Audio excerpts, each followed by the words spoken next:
Hi guys, welcome to another episode of Runway. This week I'm in Green Street at Raishma's Couture to see what she has to offer. Fashion.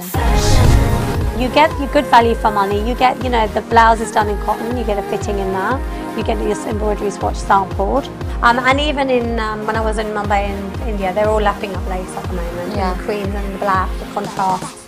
So, I love lace anyway, and it's so classic, isn't it? I do, I love lace. So, you just can't go wrong with something like that. I'm wearing that. Fashion. So we're in the salon now with Raishma. Hi Raishma, how are you? I'm fine, thank you very much. Thank you for having us here today. No problem. So tell us a little bit about your history, how you got into fashion. I was really into clothing, I think, from the age of 7, 8. I think I was watching all the Indian films, Pakiza and all Rajan, and I loved all the embroideries and the fabrics and the colours. And I think I was about 9 or 10 when I decided I was going to be a designer. So I was on the sewing machine by 10. Really? Yeah. And, I think I made something by 10 and they put it up in the school before I left primary school. I've still got it. I carried on being very, very focused, very, very narrow-minded and very focused about being a fashion designer for the next 10 years after that. Oh. So yeah, I graduated in fashion in 96. I went to Chelsea, then I went to Leicester, then I worked for Elizabeth Emmanuel. I was her assistant designer for a year. I worked with lots of different designers and work placements before that, like Bella Freud, Redl Dead. So I did all the mainstream kind of look and got used to doing all the corsetry and the bridal wear with Elizabeth. And my passion was initially always with bridal and high-end evening wear anyway, because I loved all the glamour and the glitz of it. Yeah, of course. So, so I think within a year after that, I opened my own store in Wembley on Ealing Road, opposite Luckers. And I was there for about 5 years. And then we eventually moved over to East London. What made you get into Asian bridal? I never wanted to do just the mainstream route. I always wanted to do fusion, and I was always designing fusion, even from the age of 10. So I was always mixing it up, and I was mixing it up for so long that it's just my look.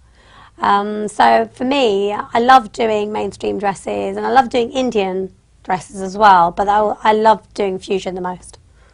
Best of both worlds. Best of both, yeah. And you probably have loads of different types of clientele as well. Very mixed, yeah. So we have a lot of mixed marriage clients. They really appreciate the styling and the cutting and the fit. Yeah. We have a lot of, Muslim clients who go for the white dresses and English clients who go for the white dresses. And then we have Hindu and Sikh clients as well. We deal with temple weddings, Gurdwara weddings. We do the whole full skirt and everything. I mean, we're very... we very much understand what each bride needs and which kind of, with which religion, which culture, or which type of wedding. It's very much kind of integrated in how we work.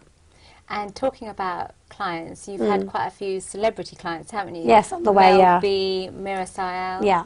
How has that been working with them? Yeah, we've been very blessed that we've worked with a lot of well-known people over the years. With Mel B, it was a lot of fun. We did some stuff for her Nelson Mandela concert, and then we started making a dress for her per week for her TV show that she had for a little while. Really? Yeah, so I had 4 days to make an outfit every week, which nearly killed me. So yeah, we've done a lot of, dressed a lot of mainstream celebrities like actress Juliet Stevenson as well, Fionn Haig, Atomic Kitten, lots and lots of people. We're going to be dressing some people hopefully next week as well. So let's see, yeah, for the food awards. So yeah, we're always doing things like that, and it's a lot of fun. And you've had some incredibly high-profile clients, haven't you? Like the royal Princess family. Eugenie and Beatrice. Yes. Yeah. How was that? That was great. I got to meet Prince Andrew, and then I had a weigh-in, and then I designed some pieces, and they loved them, and I got a nice letter back, and then we just kind of worked from there.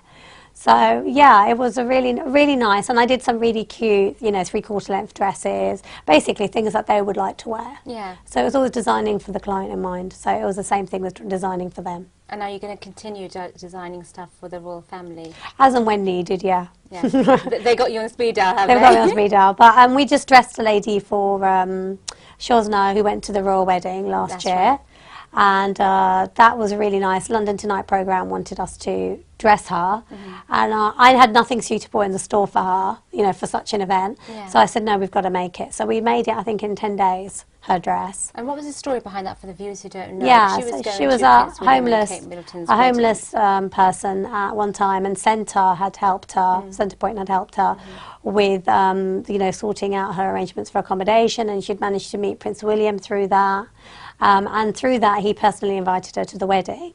So I was her fairy godmother.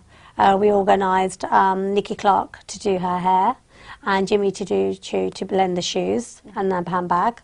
And we were all there on the day of the royal wedding, 6 in the morning at Nikki Clark's studio, getting her ready. And it was fantastic. We had Japan TV covering it. We were on the TV that night at 10:30 on ITV, and it was fantastic. It was a massive buzz. Massive buzz. Yeah, it was so much fun, and we had Radio 5 in the store, and Japan TV in the store, and ITV here, and we had everybody here. We didn't know if we were coming or going. So yeah, it was crazy, and we did a last few minute changes to the dress itself as well, so I had a bit of a panic attack on that. What type of dress was it? Was it a It was really dress? cute, 50s style prom type chiffon dress, in a mixture of, I think, orange and red, and delicate hand and machine embroidery on the neckline, and it was very cute, and it was very much for her, you know. She was very petite, a size 6, and so we didn't want to kind of overstyle her, but we wanted obviously for her to look right for the event, and we made a really cute bolero for the church part of the wedding. So yeah, she looked lovely. She was very happy. What about her hat? Her hat, yeah, we had a lovely corsage made for her by a company that we worked with, and yeah, we had that. I designed that up, and then they made it for her. So yeah, and we had her jewellery done by Kyle's, and we got them involved as well. So yeah, it was great fun, and it was all very. I think we did it all in a week after that, getting everybody together. Yeah, so it was a major coup, but you know, I organised the whole thing and put it together, and that was a really nice thing to do, and we really enjoyed doing that. You must for be her. quite proud of yourself. Yeah, it was hard. It was hard to do that, and we pulled it off. So we were pleased, and you know, she looked fantastic on the day, and her styling and everything. It went really well in the end. So I was really pleased with how she looked. Hard work that paid off. Yes, definitely. So you run this store with Sharon. Yeah. Your partnership. Yeah, no, she runs the store. She's the manager here, right? And she's been here for like 6-7 years, and she's fantastic. So she mainly deals with most of the brides, and she deals with the toile, the fitting, from beginning to end. She's there all the time, basically. And I flit in and out, unfortunately, and I see my brides, and I basically oversee all the orders and all the production side of it. And just we work together really well as a team. And your part of the shop is designing the outfits? Yeah, I mean, obviously I design them first and foremost, the styles that are in the store, and then I oversee all the bridal orders as well. Yeah. And if I'm not happy with anything, and if a bride specifically wants to see me, they do. And we also do all the evening wear, and we do the men's wear to go with the bridal gowns. So obviously we're very kind of au fait in terms of what's going to suit that type of dress. And then we do all the bridesmaids and all the, you know, trousseau stuff as well. So we cover every angle. So you can cater to the bride, the groom, the bridesmaids. So everything. Mother of the bride, anybody and everybody we cover for. And how much, because your dresses are absolutely beautiful. Thank you. I've been going through them earlier. How much do they set you back? We start actually only at £1,000. Okay. I think that our reputation, people think we're very expensive, and actually we're very reasonable. So we start at 1,000, but our average price point is probably between 1,000 and 3,000. Okay. You get your good value for money. You get, you know, the blouse is done in cotton. You get a fitting in that. You get your embroidery swatch sampled, and you know, we're here to oversee the whole production. I think that when brides buy from India, they don't get that level of service, and it's also very risky to get the dress in on time. And we get a lot of brides every year who bought from India and then have had to buy from me, because it went wrong. Because the fitting probably the fitting's not right, and they're having it sent back, because you can't get a wedding dress made in 2 weeks. It takes 4 weeks as a bare minimum, and then within that, then they have to have it couriered back, and then things are not how they thought they were going to be. There's no comeback. So it's a very risky venture, and you know, I was just there in Delhi and in Mumbai. And yeah, because you flew back just on Sunday, a couple of days ago. So I was there for a very quick 6-day trip. And the prices over there are the same or way more than over here. Yeah. I mean, you know, you can easily spend 6,000-8,000 on a bridal there. And we rarely do that, very rarely. But what's the most expensive dress you've seen? I think 5,000-6,000. But ordinarily, it's about 2 to 3. I'd say 15 to 3,000, 1,500. So what is the process for when a client walks in? What can she expect, first of all? Well, in terms of, we are designers by trade, both of us. So we will know what suits you in terms of body shape. We will not put a pear-shaped girl in a fishtail skirt and say you look great in it, which is what most of the stores do. So we will not do that. We will put you in what suits you and what suits your body shape, number one. We will look at your budget. We will look at what type of wedding you're having. And we will put all those things together. We will look at the styling and the kind of images, if you have images and you bring them in, what kind of look you're going for, and then work to accommodate that. So it's all about customizing. I mean, very rarely does a bride just come in and book the dress. They always tend to change something, even if it's just the colour. So with that in mind, you know, it's very much a very personal service. And then our fittings as well. I mean, the fitting is fundamental, and the fittings are very strong in the store. And how long does this normally take, the whole process? We normally allow 3 to 6 months. For a process for a bridal outfit, preferably 6 months to a year, but we do take orders up to 3 months. And if someone was to come in a matter of urgency, then we obviously accommodate that. You can accommodate that. No, we don't not to do that, but we do it. You can if push comes to shove. Yeah. And all the pieces in your shop are sample pieces. Sample, but we also get a lot of brides buying them off the peg. Okay. Yeah, but on the whole, they're made to order. And that same goes with the groom stuff as well, I guess. Yeah. And is it the same similar kind of process time? Or? Slightly less for the men's, probably 3 to 6 or 3 months. And we embroidery swatch for the men's as well, but we don't twirl anything because their shapes are very basic. Do you find that the brides come with the grooms a lot and basically dictate what the grooms should be wearing, or do you find it? I find the grooms are actually very particular. Really? And they're more particular sometimes. With the flow? No, actually, I don't find that they go with the flow. I find that they very much know their own mind, and they very much know what they want to wear. Our grooms tend not to go OTT on the embroidery and the full bling. I think we have a bit more of a kind of subdued groom for Raishmas.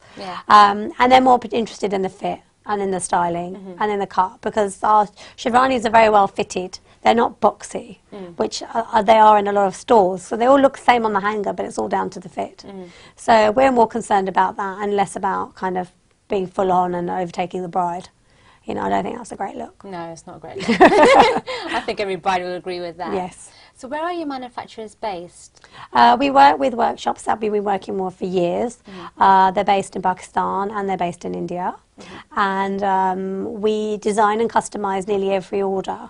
So obviously we've been working with them for like 8 to 12 years. So they really know how we work. You've got a good relationship. Very good relationship. And they understand how we work and what we try to do. And a lot of our suppliers are really exclusive to us. Okay, that's so that gives us, you know, exclusivity, and it gives us a unique product. And if a bride was to walk in with a picture saying, this is it, this is what I want, can you make her exactly what she wants? Well, if she's designed it herself? Yeah, if she's designed it herself, then yes. You know, if it's a copy of somebody else's outfit, we try not to do that. We could give a kind of similar look online, but we don't copy. But yeah, ordinarily, yeah, if they bring in a picture, but we always give our input as well, because sometimes I find brides try to put too many different looks in one outfit. So, you know, they're having too much of a fussy neckline with a fussy skirt, and it's all too much. So I think it's always better to simplify, because once you have the jewellery and the makeup, there's already a lot going on, you know, so I think less is more. Where do you get inspiration from? Because you're constantly staying on trend and pioneering different things, like you said. Yeah, this came to me in the middle of a night 2 years ago. 2 years ago in October, actually, 4 in the morning. I woke up and came up with this idea that I wanted to have very much an Asian fusion pret line.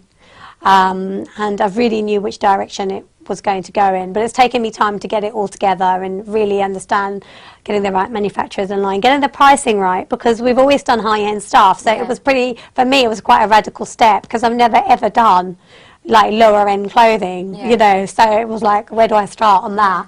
So it's finding the right people where the quality and the fit's still going to be there, but it's still, you know, affordable, wearable and versatile. And where can anyone buy this? Do they have to come down to your store in Green Street, or can they order it online? Well, at the moment, we are selling in the store. You can order also by mail order if you see anything that you like on the web. Okay. We have a Facebook page for Raishma Ready to Wear. We're constantly putting new images on. So you can just call us and see what we've got online, and we'll be very much able to help you. But we are looking to go online within the next 3 months. So we will be online, and we're getting demands for that every day. So we will be going online very, very soon. So in terms of your inspiration, it can come from anywhere, in the middle of the night, like you just said? Yeah, I'm kind of like that.